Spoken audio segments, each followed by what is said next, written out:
The bell over the door rang twice, once for her mother, once for her father, a half-second apart like they couldn't agree on how to enter a room anymore. Mara didn't look up right away. She was steaming milk, and the sound covered whatever her body wanted to do, which was seize.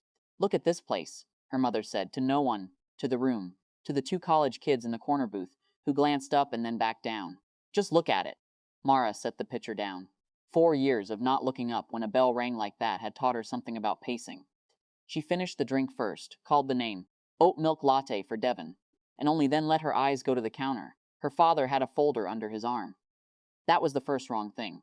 Her mother had her church smile on, the one she used for people she was performing for, which meant this wasn't really about Mara at all. It was about being watched, being reasonable. "We're not staying," her father said, which was somehow worse than if he'd said hello. He set the folder down and opened it, like he was closing a business deal that had already happened somewhere else, in a room she wasn't in 15%.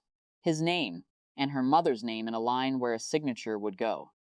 Family contribution agreement, it said at the top, like they'd workshopped the phrase. She read it once, slowly, aware that a woman near the window had stopped pretending not to listen. There was a version of Mara, 24, 25, still calling every Sunday even when no one answered, who would have already been reaching for a pen, already been saying, okay, let's talk about this, already been the one who made things smooth again. That version was still in her somewhere. She felt the old reflex rise in her chest like a held breath.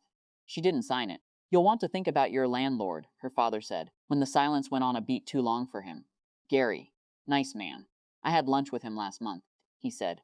Lunch, like it was a threat with a napkin folded in its lap. "I could make one call tonight and this lease gets real complicated for you."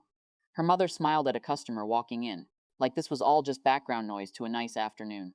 Mara had heard about the lunch with Gary before, not from her father, from her aunt, in a different context, a different debt, a different young cousin who'd needed a car repaired and ended up owing something that never had a clean number attached to it. She'd filed it away then as just a story. It didn't feel like a story now. It felt like watching the shape of something she'd only ever heard the outline of. She thought distantly that she should be more afraid than she was. What she felt instead was something quieter. Not courage exactly, more like the moment right before you step off a curb you've checked twice. "Okay," she said. "Let's call him." Her father blinked. It was small, but she caught it. The flicker of a man who'd expected a door to open in front of him and found a wall instead, still smiling like it might just be a scuff mark. She had Gary's number saved from the lease renewal in March. She dialed it right there, in front of the folder, in front of her mother's church smile starting to slip at the edges, in front of the customer now openly not pretending. She put it on speaker and set the phone on the counter between the four of them like a small flat stone. Gary picked up on the third ring, sounding like a man interrupted mid-sandwich. "Mara, everything okay with the space?" "Everything's fine," she said. "Quick question. My dad mentioned he had lunch with you last month.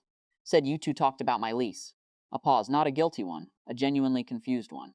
"No, I don't think we've met. Has he been by the property?" A rustle, like he was checking something. "Lease is current through next August, nothing pending on my end. Did something come up?" "No," Mara said. "Just wanted to check." "Thanks, Gary. Anytime. Tell your dad to stop by if he wants a coffee, though." Small world. She ended the call.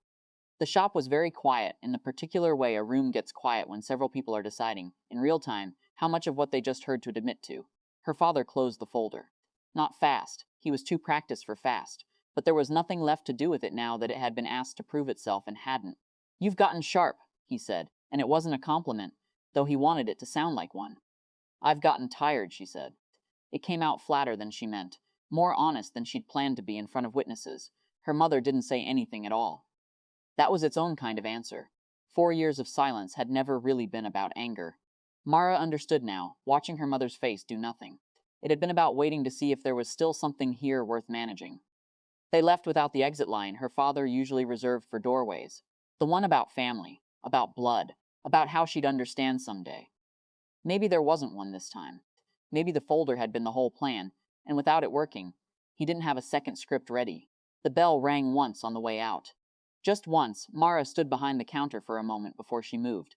Her hands weren't shaking exactly, but they weren't steady either, a kind of static under the skin, the body's slow catch-up to what the mind had already decided to survive.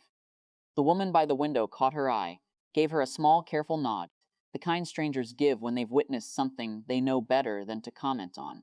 She went back to the register, rang up the oat milk latte order that had been sitting, Forgotten, on the counter this whole time.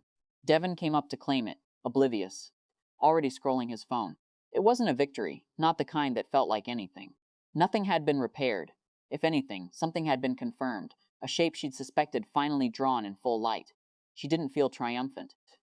She felt like someone who'd checked a door and found it locked from a direction she hadn't expected, and now had to decide what that meant for every door after it. She wiped down the counter where the folder had sat, though there was nothing on it to wipe.